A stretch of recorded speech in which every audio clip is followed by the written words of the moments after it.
ini jerawat ya. Jadi kan harusnya kita pengennya tuh ya mulus-mulus gini ya, tapi bisa jadi timbul sebuah jerawat atau lesi atau inflamasi yang kalau dibiarkan kadang bisa membaik, tapi kadang juga bisa memburuk. Nah ini ya tadi yang saya sebutkan bahwa kalau kita punya jerawat biasanya nggak pede gitu. Kemudian wajah, ini kita bicara dulu secara umum ya. Kalau kemarin mungkin sudah disampaikan oleh Bu Tuti terkait dengan struktur kulit di wajah atau struktur kulit pada umumnya. Kalau kita lihat ini dengan beraneka macam bentuk wajah biasanya akan menentukan rasa percaya diri seseorang misalnya ya. Kemudian akan menentukan juga status atau asal, misalnya ada yang wajahnya lebih lonjong, lebih bulat, atau yang lainnya ya, misalnya asal dari ras mana dan lain-lain. Nah, ini kalau dilihat wajah itu cukup unik ya, karena di sini tidak rata seperti kulit-kulit pada umumnya, tapi ada beberapa bagian wajah yang berbeda gitu ya. Nanti kita lihat di sekitar sini nih ya. Tapi secara umum struktur kulitnya itu mirip sama struktur kulit pada bagian tubuh yang lain. Tapi memang akan lebih tipis ya dibandingkan dengan kulit yang lain. Ini beberapa hal yang ada di wajah, beberapa kelenjar dan beberapa folikel yang ada di wajah ya, ada pori-pori, ada yang pori-porinya besar, ada yang pori-porinya kecil gitu ya. Kemudian ada terminal hair itu rambut halus, rambut kecil gitu ya yang ada di wajah. Kemudian ada vellus itu yang lebih besar, rambut yang lebih besar. Kemudian ada sebaceous gland. Sebaceous itu kelenjar keringat ya, sweat gland. Kemudian ada ekrin dan apokrin. Ya, ekrin dan apokrin nanti berhubungan juga tidak hanya dengan keringat tapi juga dengan sebum. Kemarin waktu kita bicara deodoran dan lain-lain itu juga berhubungan dengan kelenjar ini. Nah, ini pun nanti akne itu juga berhubungan dengan adanya kelenjar ini ya, ekrin dan apokrin. Masih ingat kemarin yang banyak mengandung lemak yang kelenjar ekrin apa apokrin ya?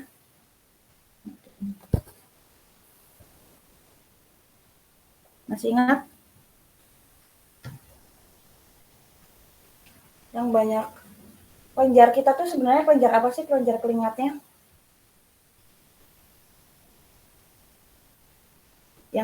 Yang banyak airnya.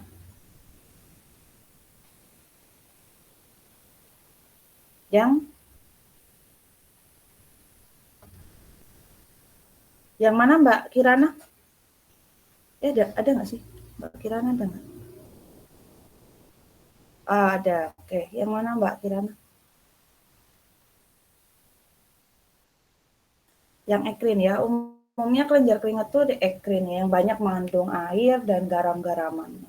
Yang fungsinya untuk mendinginkan tubuh. Tapi ada juga kelenjar apokrin. Nah, kelenjar apokrin itu yang mulai aktif ketika sudah mulai dewasa. Nah, itu yang nanti tidak hanya keluar keringat, tapi juga keluar lemak atau sebum begitu ya. Jadi ini kelenjar apokrin ini biasanya kan bareng dengan di kelenjar keringat dan kelenjar yang sebum atau ini ya sebaceous dan kelenjar sebasea ini ya, sebasea yang kelenjar keringat dan sebum. Nah, ini di kulit itu wajah itu banyak folikel, bulu-bulu halus ya, walaupun mungkin tidak terlalu terlihat ya. Nanti ada penyakit yang kebanyakan bulu gitu ya karena hormon androgennya berlebih.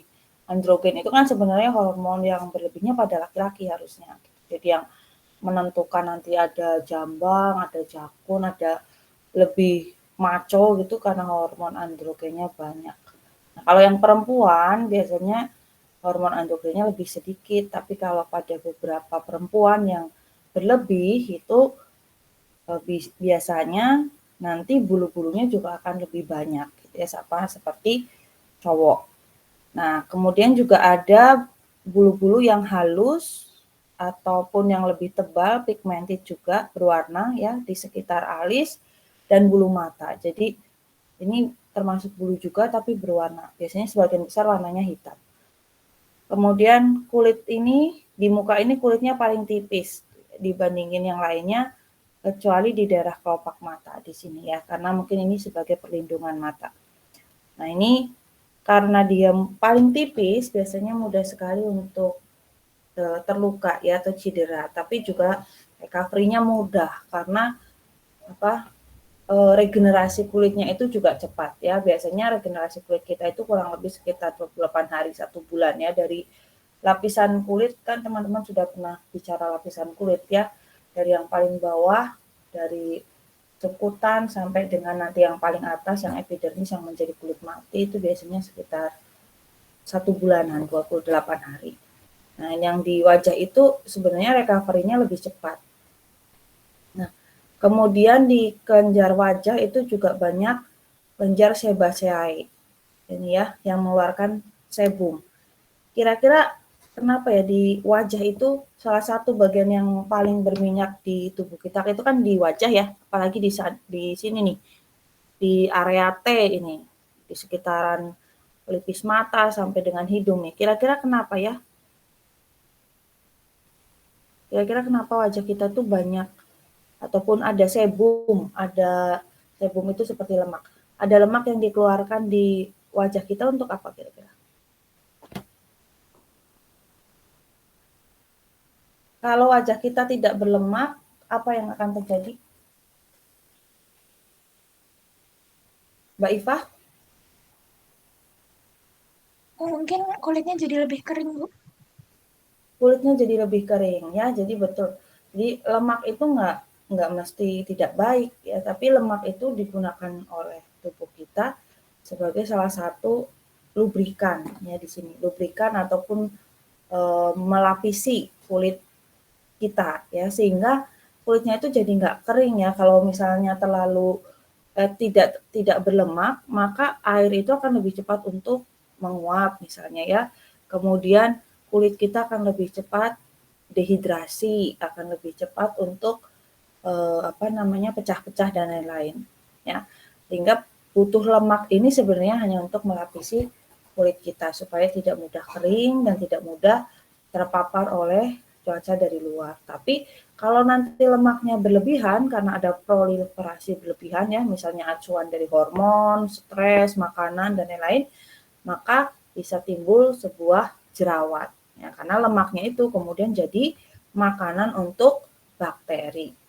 Nah, sebagian besar yang ada di wajah kita yang menyebabkan jerawat adalah Propionibacterium acne ya, atau ada juga satunya lagi Staphylococcus epidermidis ya. Dua bakteri ini yang banyak terdapat di area wajah kita yang bisa menyebabkan jerawat ya. Sama seperti kemarin ketika ada lemak berlebihan misalnya di ketiak, maka kan timbul bau yang tidak sedap karena hasil pecahan dari bakteri ya, menghasilkan asam. Oke, ini yang tadi kita bicarakan ya, sebum. Sebum sebagai makanannya bakteri. Jadi kalau misalnya lemak kita tidak berlebih sebenarnya ya mungkin tidak akan timbul jerawat ya. Makanya jerawat itu biasanya lebih banyak pada kulit-kulit yang berminyak. Ini sebum ini komposisinya ini ada triglycerid, ada seperti lilinya ya, ada squalen, ada fatty acid-nya ya, asam lemak bebasnya ini. Nah, yang asam lemak bebasnya ini yang kemudian jadi makanannya utama untuk si bakteri tadi, si Propionibacterium bacterium acne ya atau P. acne. Sehingga nanti timbul sebuah inflamasi atau peradangan. Nah, ya, tadi kita sudah bicara keringat. Jadi selain lemak ada hubungannya juga dengan kelenjar keringat. Yang tadi yang disampaikan tadi sudah betul ya, ekrin ini yang secara umum ada di dalam tubuh kita dikeluarkan untuk pengaturan temperatur badan. Ini juga dikeluarkan ya di wajah kita. Jadi kalau wajah kita kepanasan, berkeringat, itu kelenjar ekrinnya lagi bekerja ya untuk mengeluarkan cairan dan menetralkan suhu di wajah kita ya, apalagi wajah kita terpapar lebih cepat ya oleh panas misalnya. Kemudian ada kelenjar apokrin ini yang mengeluarkan bau, ya kelenjar apocrine tadi yang mengeluarkan bau dan menentukan bau badan. Nah, produksi keringat dan tadi ya kelenjar-kelenjar itu bekerja terutama kalau ada faktor pemicunya, emosi misalnya lagi emosi kayak ataupun lagi adrenalinnya meningkat ya mau ujian misalnya itu keringatnya gembrobios gitu. Nah, itu pun berlaku untuk di wajah. Atau makan yang pedas-pedas, nah itu juga kemeringat, nah kayak gitu ya. Atau makan yang berlemak misalnya. Jadi secara umum kalau tidak ada faktor pemicu yang berlebihan, kondisinya akan normal ya, kecuali pada beberapa orang yang secara hormonal memang lebih aktif kelenjarnya. Ini yang penyakit yang umum, eksim ya, eksim gitu seperti ada noda-noda hitam di wajah ya. Ini kalau misalnya ini ada yang dari kecil ada yang seperti ini gitu ya, terutama untuk yang ras-ras kulit putih yang lebih sensitif. Nah, kita tuh untungnya itu ada di daerah tropis, kulitnya memang jadi lebih gelap. Nah, kira-kira kenapa ya kulitnya kita lebih gelap? Ada yang pengen kulitnya lebih putih dari yang sudah diberikan Tuhan? Kenapa tuh ya? Kenapa orang-orang yang hidup di daerah tropis itu kulitnya lebih gelap nih dibandingkan orang-orang yang di Eropa yang di ras Kaukasia itu? Kira-kira kenapa?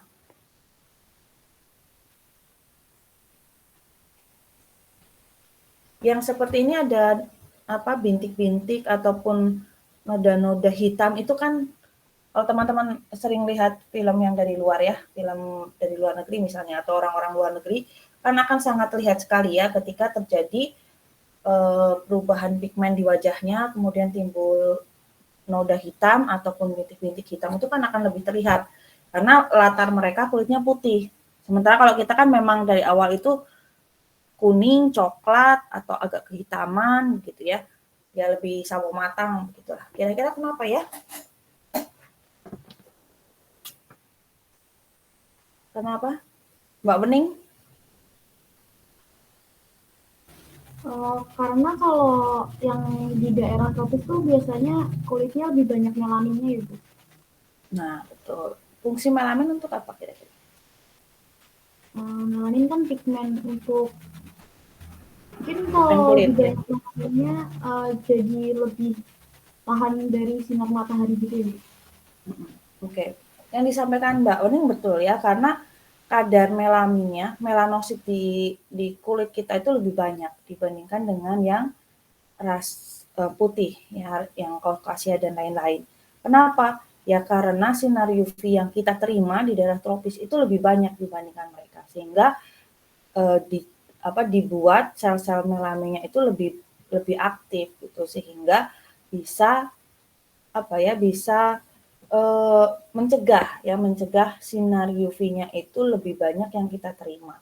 Ya, karena beberapa sinar UV bisa mengakibatkan dermatitis, bisa menyebabkan inflamasi, atau bahkan jadi karsinogenik dan lain-lain. Ya, jadi melanin itu seperti tabir alami untuk wajah kita, untuk kulit kita, sehingga mengurangi resiko untuk tadi ya paparan dari sinar UV yang berlebih. Nah, yang lainnya, contoh-contoh penyakit yang lainnya, misalnya ini ya dermatitis yang sebareik ini yang karena produksi yang sebum yang sangat berlebih, ini kayak semacam komedo tapi yang tertutup begitu ya. Ya kayak jerawat tapi modelnya yang jerawat batu gitu ya, yang keras, yang perih, merah gitu, yang bernanah. Ini yang karena ada inflamasi yang lebih parah dibandingkan hanya yang dari akne ini. Ini yang akne yang umumnya kita kita pernah derita ya. Misalnya kalau teman-teman mau menstruasi atau teman-teman mau beranjak dewasa, perubahan dari suhu juga itu bisa berpengaruh ya, perubahan hormon suhu karena ini ya, karena ada penyesuaian di wajah kita, di kelenjar sebasea kita. Ini kurang lebih hampir memang tidak ada perbedaan sebenarnya pada laki-laki atau perempuan, prevalensi untuk terjadinya jerawat akan sama. Termasuk untuk yang ini ya, remaja. Kenapa remaja lebih besar? Karena tadi ya, dia mulai ada perubahan siklus hormonal di dalam tubuhnya, kemudian kelenjar apokrinnya juga mulai aktif, ya sehingga ada fase untuk penyesuaian yang tadi salah satunya efeknya timbul jerawat gitu ya. Kalau nanti sudah semakin, kan kadang-kadang kalau teman-teman awal-awal menstruasi misalnya itu kan juga belum teratur gitu ya, tapi kalau sudah semakin lama semakin dewasa, ada yang menjadi bisa lebih teratur siklus hormonalnya sehingga juga akan berpengaruh terhadap ini ya, terhadap timbulnya jerawat. Jadi prevalensinya juga jadi lebih besar pada usia remaja ya, walaupun ada beberapa yang sampai tua juga lebih berjerawat. Tapi kalau teman-teman lihat biasanya semakin ke arah dewasa, semakin ke tua itu akan semakin sedikit jerawat yang ditimbulkan ya, karena tadi ya dari tubuhnya, metabolisme atau hormonal tubuhnya juga sudah lebih terkondisikan. Nah, yang tahapannya kenapa bisa sampai terjadi jerawat, dimulai dari proliferasi itu pembelahan sel, secara pembelahan folikel secara berlebihan ya di bagian epidermis, epidermidal gitu ya. Jadi dari bagian dermis mulai keluarnya di sini kan folikel-folikel itu berawal dari dermis ya, sampai keluar di bagian epidermis di sini. Kemudian kelebihan produksi sebum ya, karena tadi folikel atau glandnya, kelenjarnya berlebih, maka sebum yang dihasilkan juga jadi berlebih ya. Ada sekresi minyak dari kelenjar sebum yang berlebihan di sekitaran, biasanya di sekitaran folikel rambut ya. Kemudian terjadi inflamasi dan ini biasanya barengan ya, inflamasi dengan adanya P. acne gitu ya, karena memicu ya, ini kan nanti kan ada P. acne dan lain itu bisa memicu, ini kan di sini sudah mulai ada darah gitu ya, sudah mulai ada kelenjar darah yang kapiler seperti itu ya. Jadi nanti mulai ada timbul kemerah-merahan, timbul bengkak itu karena tadi sebumnya berlebih, timbul ada mungkin ada nanah dan lain-lain karena ada bakteri gitu ya. Nah, ini beberapa tahapan terjadinya jerawat. Nah, ada beberapa jenis, ada yang inflamasi, ada yang non inflamasi. Kalau yang non inflamasi itu biasanya nggak terlalu kelihatan ya, bentuknya seperti kayak komedo jendulan gitu. Ini yang ada yang komedo yang putih, yang close, ini ada yang yang open ya, yang kelihatan gitu, kayak nanah-nanah putih gitu. Kemudian ada yang hitam-hitam ini, kayak komedo-komedo hitam. Tapi beda kayak komedo yang di ini ya, komedo yang di apa? Di hidung. Nah, ini komedo-komedo yang awal untuk terbentuknya sebuah ini ya, sebuah sebum yang berlebihan. Ya, baru kemudian beberapa ada yang inflamasi. Ya, kalau dilihat mungkin lebih jelasnya seperti ini. Patogenesis. Patogenesis itu tahapan terjadinya jerawat. Dimulai dari komedo awal ya, early komedo, karena ada stimulus dari androgen terhadap sekresi dari sebum ya. Kemudian ada hiperkeratosis ya, keringat berlebih, atau peningkatan korneosit kohesif ya, di sini korneositnya semakin banyak gitu. Ini ya, ini yang terjadi di awal. Kemudian habis itu semakin banyak tadi untuk sebumnya, produksi sebumnya berlebihan, itu jadi letter komedon. Komedon ini jadi bengkakan pertama, ini jadi sebumnya semakin banyak yang dihasilkan dari sini. Nah, ini ya akumulasi dari keratin. Keratin itu sel-sel kulit mati, jadi sel-sel kulit matinya juga semakin banyak, sebumnya semakin banyak, membentuk sebuah lameral wall, sebuah terkonsentrasi di sini ya, tadi yang kumpulan dari sebum sama keratin. Kemudian habis itu bisa terjadi inflamasi ya, karena tadi di sini banyak sebum, banyak asam lemak bebas. Nah, si P. acne-nya ini jadi bakteri ini pada datang gitu. Kemudian dia karena banyak makan, P. acne-nya juga jadi berkembang pesat di sini. Nah, kemudian bisa juga terjadi peningkatan sebaceous, kelenjar keringat juga di sini. Ya, kemudian mulai terjadi inflamasi yang ringan. Di sini mulai terjadi inflamasi karena adanya si bakteri. Ya. Kemudian habis itu terjadi sebuah nodul atau bengkakan gitu ya, membengkak atau semacam sista. Nah, ini inflamasinya sudah mulai kelihatan, ya, sudah mulai memerah, bernanah, jendul kayak gitu. Kemudian terjadi scarring. Scarring itu jadi kayak ini ya, pelapisan kulit, itu penebalan kulit di sini. Ini yang kemudian timbul jerawat yang sudah mulai kelihatan, ya, karena tadi dipicu oleh ini ya, keberadaan dan aktivitas dari P. acne. Oke, sampai sini dia mau tanyain dulu. Udah.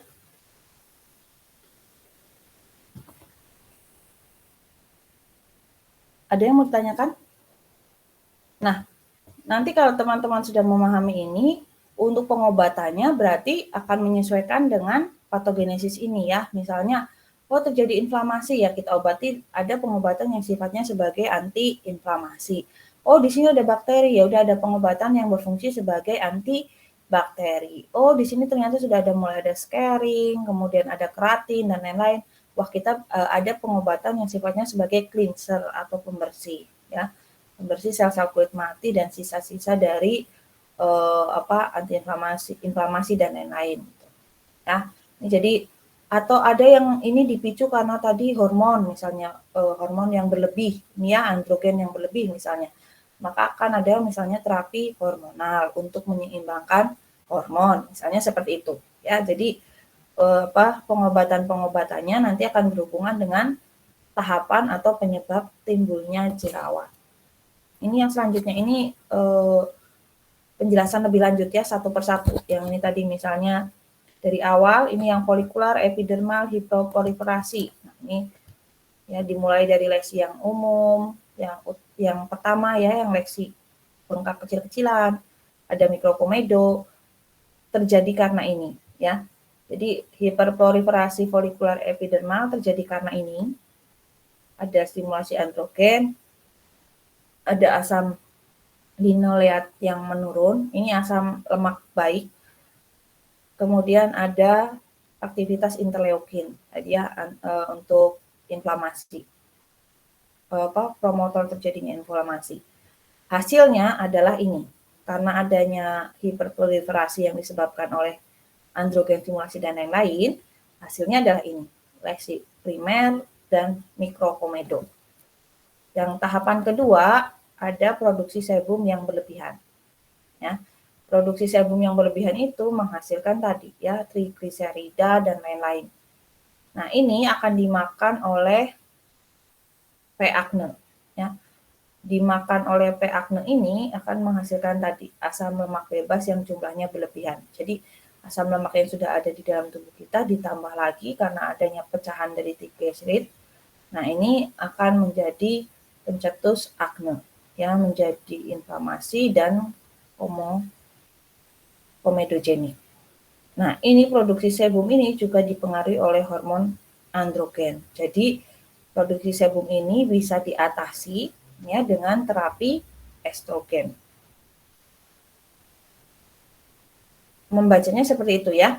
Jadi, produksi sebum berlebih, sebum tadi isinya terutama 40% itu trigliserida, misalnya trigliserida tadi dan asam lemak dan lain-lain itu ya yang di dalam sebuah sebum. Kemudian itu akan dimakan, dipecah oleh P. acne menjadi asam lemak bebas ya. Trigliserid itu kan asam lemak, kumpulan asam lemak bebas. Asam lemak bebas ini kemudian akan menjadi bahan makanan utama lagi dari P. acne sehingga kemudian timbul inflamasi komedogenik karena P. acne-nya juga berkembang pesat misalnya.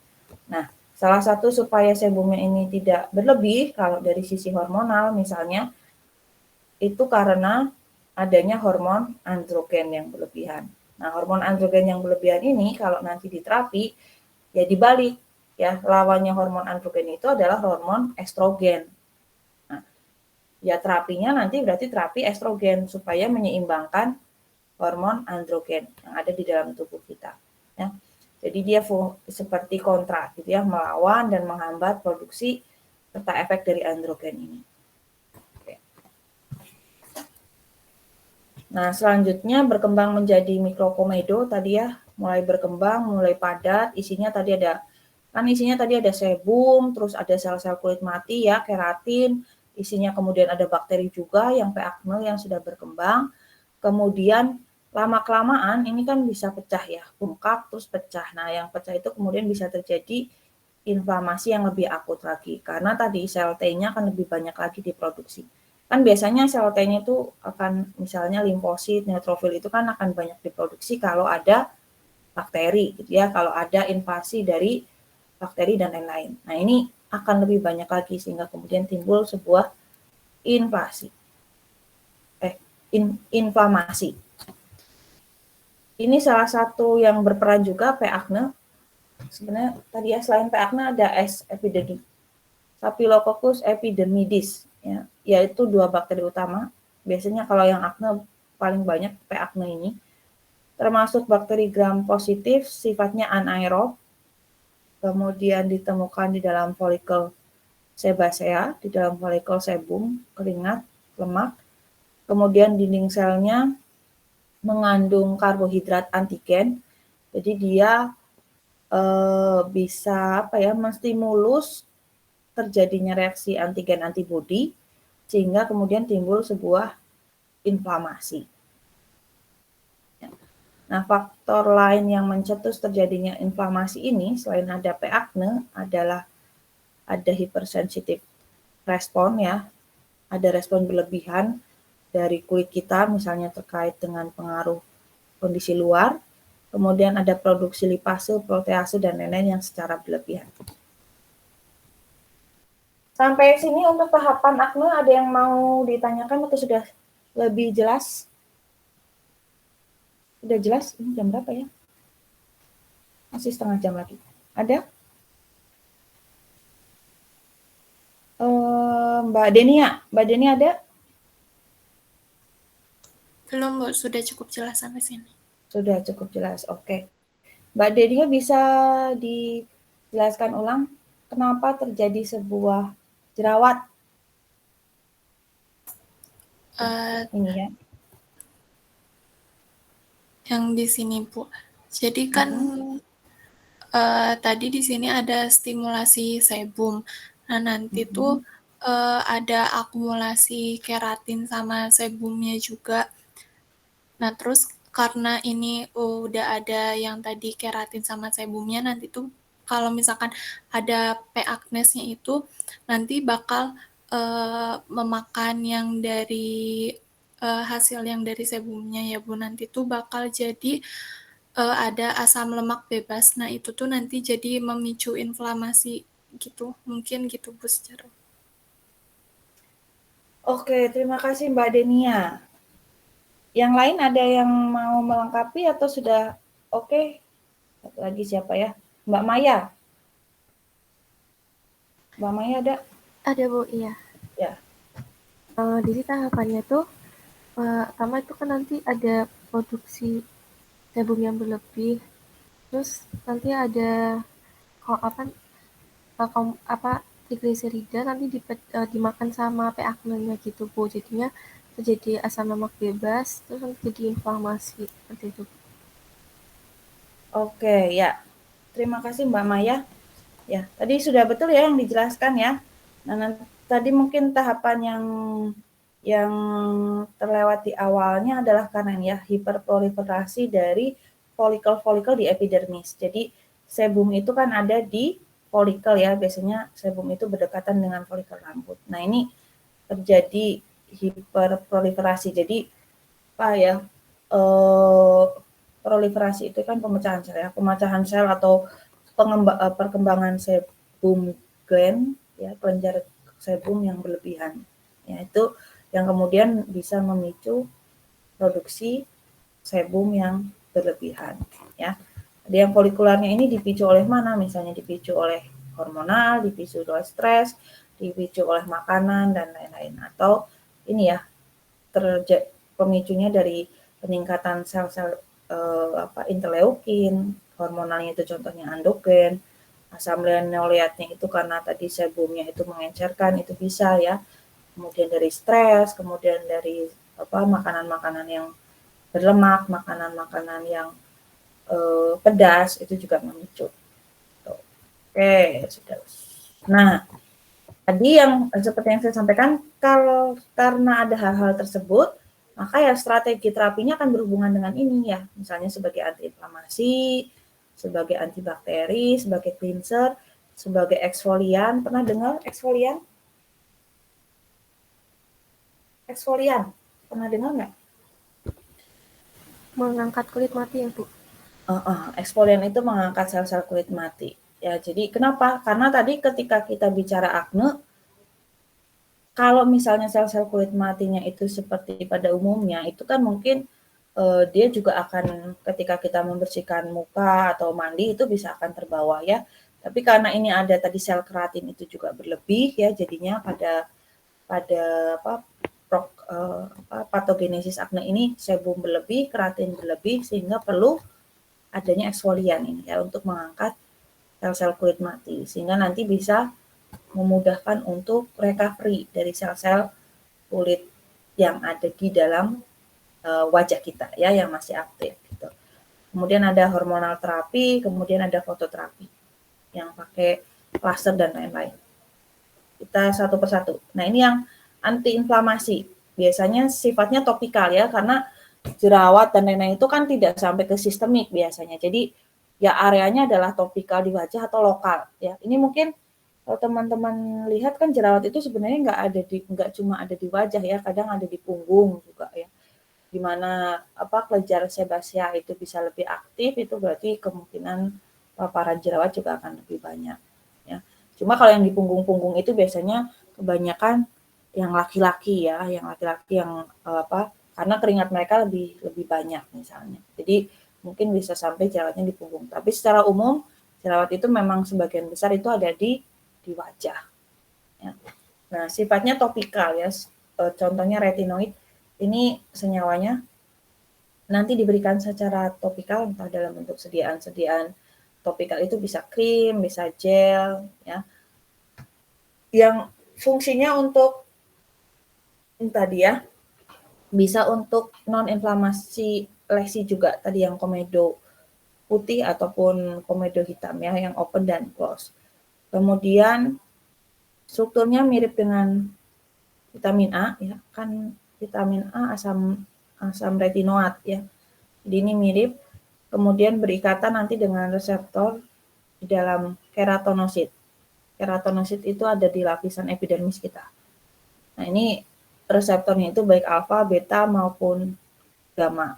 Nah, ini fungsi yang lain dia bisa menghambat pembentukan mikrokomedo. Jadi kan mikrokomedo itu tadi terjadi di awal. Kalau dia dihambat berarti tidak akan menjadi lesi yang lebih parah, tidak akan menjadi inflamasi yang lebih parah.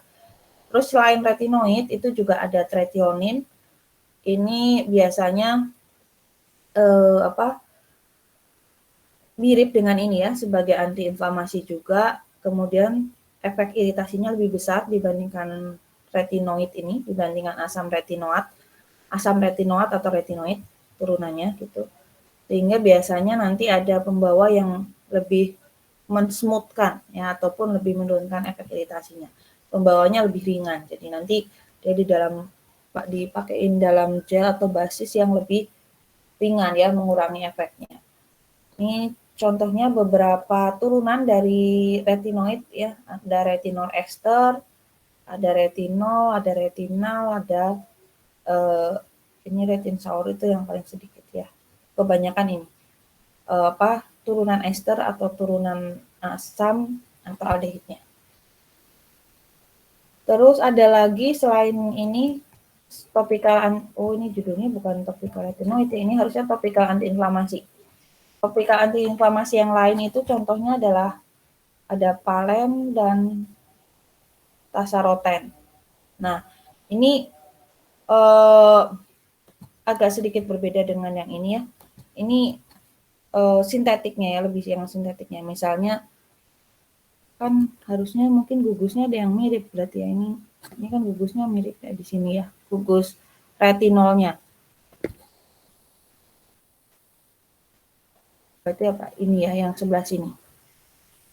Nah, RAR, RXR itu tadi ya reseptor ini. RAR ini retinoic acid receptor, ini RAR. retinoid X receptor, ini RXR. Tadi reseptor-reseptor yang berhubungan dengan retinoid atau vitamin A di keratinosit. Nah, kenapa ini reseptornya ada? Karena vitamin A itu dibutuhkan oleh tubuh. Ya. Kan kalau misalnya teman-teman kan dulu sudah belajar ya, misalnya banyak buah-buahan yang banyak mengandung vitamin A itu baik untuk kulit gitu. Contohnya apa ya? Contohnya apa? Contohnya buah-buahan yang berwarna apa ya yang banyak mengandung vitamin A atau banyak mengandung asam retinoat? Merah, Bu. Berwarna merah, betul ya, berwarna merah, berwarna jingga ya. Karena itu kandungan asam retinoatnya, vitamin A-nya besar. Nah, itu ditangkap oleh reseptor-reseptor yang ada di bawah kulit ya. Ini kan keratinosit itu sebenarnya nggak cuma ada di wajah. Di keratinosit itu kan sel-sel keratin yang ada di dalam lapisan epidermis dari kulit kita. Jadi ada di seluruh permukaan kulit kita. Makanya kalau ada buah-buahan yang tadi banyak mengandung asam retinoat, banyak vitamin A, maka dia akan ditangkap oleh reseptornya di keratinosit ini sehingga kemudian bisa memperbaiki atau meregenerasi dari kulit kita. Nah, itu ya. Nah, ini turunan-turunannya dari retinoid dan lain-lain itu digunakan untuk pengobatan juga. Jadi mengatasi atau mengurangi efek inflamasi dan lain-lain. Ya, ada palen, ini kemudian tarasoten dan lain-lain. Nah, ini beberapa konsentrasi yang biasa mungkin bisa digunakan. Ya, ini vehicle itu bentuk sediaannya. Ya, tadi ada ini yang tretinoid ya, ada dapalen dalam bentuk krim A, gel atau krim Avita dan lain-lain. Ini merek ya, mereknya, contoh-contoh merek yang mungkin ada di pasaran. Kayaknya sih nggak ada sih, di Indonesia saya nggak tahu. Ini sediaannya, kemudian ini konsentrasinya. Misalnya tadi kan tretionin itu kan tadi cukup iritatif ya. Efek iritasi kulitnya kan cukup lebih besar dibandingkan turunan retinoid yang lainnya. Sehingga biasanya dia dosisnya digunakannya lebih kecil dibandingkan dengan yang lainnya. Ada palen dan lain-lain. Ini udah mulai pada dosis yang kecil-kecil ya, 0,0 dan lain-lain. Kemudian ini untuk perbandingan terhadap pregnancy kategori, ya kategori kehamilan. Boleh digunakan atau tidak untuk ibu hamil, gitu ya. Misalnya tretionin itu masih bisa C. Kalau C, teman-teman ada yang ingat kan kelasnya itu ada yang A, B, C, D sama X ya, X atau E gitu. Kalau C kan nanti dicek lagi ya, saya juga nggak terlalu hafal sih. Yang aman itu kan yang A sama B ya. Kalau yang C itu kan pada hewan tidak berefek, tapi pada manusia belum diketahui begitu ya biasanya kalau tidak salah. Contohnya adalah tretionin dan adapalene ini. Sementara yang tasaroten ini X, artinya nggak boleh dipakai oleh ibu hamil yang jerawatan. Kemudian ini penggunaannya, tretionin misalnya digunakannya malam hari, kalau yang ada palen dan lain-lain, kalau no ini berarti bisa digunakan sepanjang hari, tidak harus malam hari. Ini inaktivasi benzoperoksida, ini ya,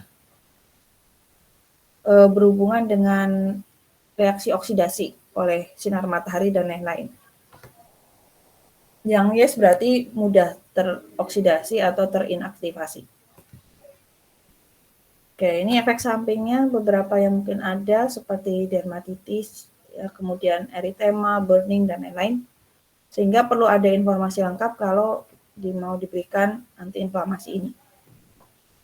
Yang pengobatan-pengobatan yang dijelaskan di sini sebagian besar kalau lesi jerawatnya itu besar ya, atau sudah parah, atau sudah menimbulkan nanah dan lain-lain. Kalau misalnya kayak jerawat yang kecil-kecil, kalau yang teman-teman misalnya ada jerawat kecil-kecil, sebenarnya pakai yang cleanser, pembersih, ataupun pakai masker dan lain-lain yang sifatnya untuk peeling, eksfolian itu sudah bisa gitu ya untuk mengurangi resiko jerawat yang lebih parah. Ya karena kan tadi ya sebenarnya sel kulit wajah kita itu kan recovery-nya cepat gitu. Jadi kalaupun misalnya ada jerawat ya kalau jerawatnya tidak sampai jerawat yang sangat parah itu bisa dengan hal-hal yang lebih ringan untuk pengobatannya ya atau kurangi dari pencetusnya seperti makanan berlemaknya atau emosinya atau hormonal yang lain ya ataupun dari ini ya makanan pedas dan lain-lain. Tapi yang kalau yang ini misalnya kalau jerawatnya sudah inflamasi yang parah dan lain-lain sehingga butuh tambahan pengobatan. Nah ini biasanya obatnya juga harus dari dokter kulit ya supaya ada pengamatan terlebih dahulu sampai tahapan mana sih itu si jerawatnya. Informasinya juga cukup lengkap. Misalnya di awal diberikan dulu dalam 2 atau 3 kali sehari ya. Kemudian diberikan setiap 2 atau 3 hari sekali ya. Kemudian dilanjutkan setiap hari.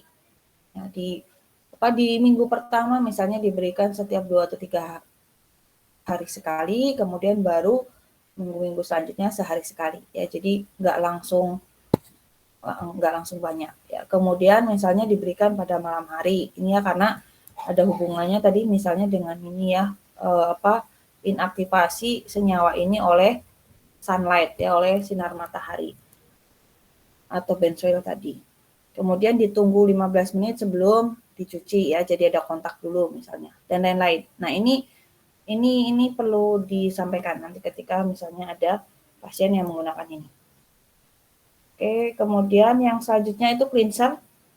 Nah, cleanser itu sebenarnya untuk ini ya, untuk menghilangkan kulit-kulit yang kering. Nah, tadi kalau kita pakai yang topika retinoid itu juga efek sampingnya kan tadi ada semacam erythema, scaling ya, dryness, kekeringan. Nah, itu bisa dikurangi dengan kita pakai cleanser yang sifatnya lebih lembut. Kemudian pH kulit itu juga tidak terlalu asam, tidak terlalu basah. Sabun itu kan lebih ke basah ya. Kemudian bisa juga ditambah dengan antibakteri triclosan dan lain-lain untuk mengurangi pertumbuhan bakteri gram positif tadi, P. acne. Terus yang eksfolian ini ada 2 yang paling banyak digunakan, entah itu yang AHA, entah itu yang BHA. AHA itu yang alpha hidroksi acid, yang BHA itu yang beta hidroksi acid. Penetrasinya lebih baik itu yang beta hidroksi acid. Karena ini kan lebih banyak rantai C-nya. Jadi lebih nonpolar, lebih lipofilik. Sementara kan kulit kita itu susunannya adalah lipoidal barrier. Ya, masih ingat ya? Membran kulit kita itu kan lipid bilayer. Jadi dibandingkan alfa ini, beta itu lebih baik karena dia lebih nonpolar dibandingkan dengan yang alfa. Ya, dilihat dari sini rantai C-nya lebih besar, lebih banyak ya. Jadi penetrasinya akan lebih baik yang contohnya ini BHA ini. Nah, ini fungsinya sebagai eksfolian atau mengangkat sel-sel kulit mati itu dengan menurunkan kohesi. Kohesi itu ikatan, menurunkan ikatan antar keratinosit sehingga dia lebih mudah untuk diangkat sel-sel kulit matinya. Sel-sel kulit mati keratinosit itu kan dulu pernah biovar atau apa itu kan pernah belajar sel keratin ya, sel keratin sama seperti kayak tembok bata itu. Nah, sel-sel keratinosit itu dia berjajar dengan rapi di kulit kita itu karena ada pengikatnya, namanya desmosom. Nah, pengikatnya itu kalau dengan eksfolian ini, dengan AHA atau BHA ini, dia bisa diputuskan, ya diturunkan kohesinya si desmosom tadi, sehingga si kulit matinya itu lebih mudah untuk diangkat. Si keratinnya itu akan lebih mudah untuk diangkat. Nah, ini yang sifatnya secara kimiawi. Ini ya Ini yang pengangkatan sel kulit mati yang secara kimiawi. Yang secara fisik itu juga mungkin ada yang menggunakan alat tertentu, misalnya untuk proses peeling atau pengangkatan sel-sel kulit mati. Yang selanjutnya ini yang antibakteri, benzoyl peroksida, ya. Jadi kalau tadi misalnya ada keterangan apakah dia bisa teroksidasi atau tidak dengan benzoyl, aktif atau tidak, ini misalnya ya tretionin dan tazarotene ini berinteraksi dengan antibakteri benzoyl peroksida, jadi pemakaiannya tidak boleh bersamaan, ya, beda dengan adapalen. Makanya di sini misalnya ada tulisannya mana ini ya, tidak digunakan, misalnya tidak digunakan dengan bersamaan dengan produk-produk benzoyl peroksida pada aplikasi yang bersamaan dengan retinoid, kecuali pada penggunaan adapalen. Karena adapalen tadi kan tidak berinteraksi atau inaktif oleh benzoyl peroksida. Ya. Nah, benzoyl ini contohnya adalah sebagai antibakteri. Ya, digunakan terpisah dengan retinoid, bisa juga dengan kombinasi dengan bakteri yang lain, turunan clindamycin atau erythromycin. Bisa juga asam aseleat, ini juga bisa dengan mengurangi pigmentasi dan mereduksi produksi ini. Kemudian bisa juga Na-sulfacetamid, ini juga antibakteri, efek sampingnya keratolisis. Ya, jadi tadi mengurangi ataupun menghancurkan sel-sel keratin. Antibiotik yang lain contohnya adalah turunan tetrasikline dan turunannya. Ini bisa sebagai antibiotik dan antiinflamasi karena ini ya bisa menurunkan produksi sitokin sama lipase dari P. acne ini. Kemudian dia berikatan atau berinteraksi dengan unit ribosomal dari bakteri. Jadi bakteri P. acne ini akan dihambat sintesis proteinnya oleh si tetrasikline ini sehingga bakterinya lama-lama mati ya karena proteinnya nggak terbentuk. Ini contohnya bisa tetrasikline, minoxidil atau doxycycline. Ini yang biasanya digunakan sebagai obat-obat antibakteri di jerawat ya, turunan siklin ini. Tetrasikline, minoxidil atau doxycycline. Mungkin yang tetrasikline sudah cukup banyak untuk terjadinya resistensi ya. Jadi mungkin yang sekarang lebih banyak itu yang ke arah ini ya, doxycycline. Ini ada beberapa ininya perbandingannya antar tadi turunan siklin tadi, entah itu penggunaan bersama makanan, entah itu dari ini ya keuntungan dan kelebihannya. Oke, kemudian ada yang mau tanyain nggak sampai sini? Ini yang dengan obat-obatan ya, obat-obatan yang mungkin terapi farmakologis yang bisa digunakan. Nah, yang selanjutnya itu yang terapi dengan hormon. Nah, ini terutama untuk ini ya, kalau ada tanda-tanda hiperandrogenisme, ini contohnya seperti ini. Jadi cewek tapi maskulin gitu ya. Apa sih namanya? Ini salah satu tanda androgennya berlebih di cewek ya. Atau misal menstruasinya nggak teratur ya. Atau mengalami ini, hirsutisme. Hirsutisme itu adalah tumbuhnya bulu-bulu berlebih. Nih ya, contohnya kayak gini. Kalau cewek-cewek kan harusnya nggak ada ya, jambang, kemudian semi-semi janggut dan lain-lain, kumis gitu. Nah, ini kalau timbul bulu-bulu yang berlebih ini yang kita sebut dengan ini ya, hirsutisme. Ini karena adanya hiperandrogenisme. Jadi hormon androgennya lebih banyak. Nah, ini beberapa ininya ya, beberapa terapi hormonalnya. Bisa pakai spironolakton sebagai reseptor blocker dari androgen. Ini juga bisa siploteron, bisa flutamid, atau bisa juga dengan oral kontrasepsi. Kontrasepsi oral itu kan isinya progesteron, estrogen gitu ya. Jadi tadi melawan efek dari si androgen, menurunkan produksi androgen. Karena ini efeknya berlawanan antara androgen dengan progestin, progesteron ataupun estrogen.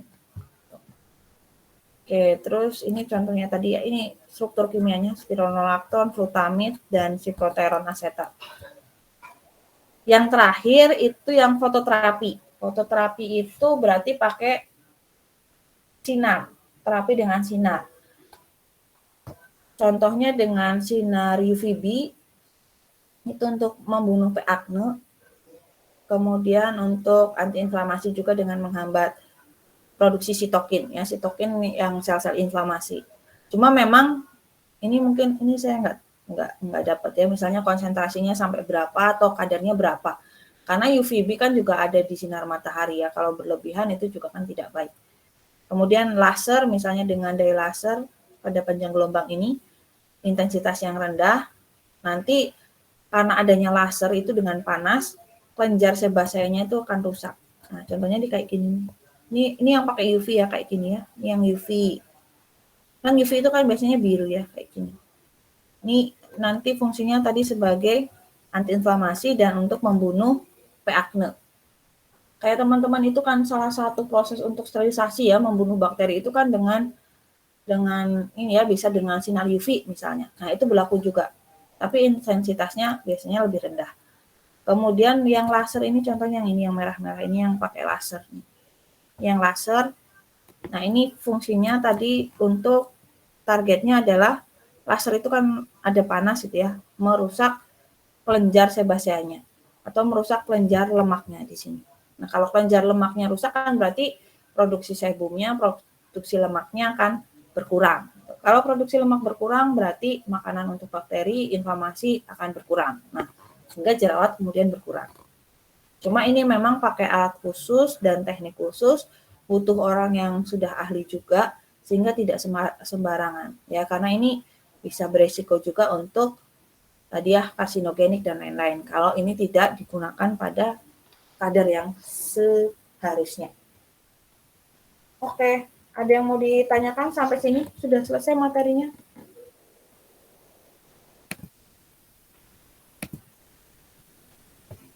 Ada yang mau tanyakan dulu?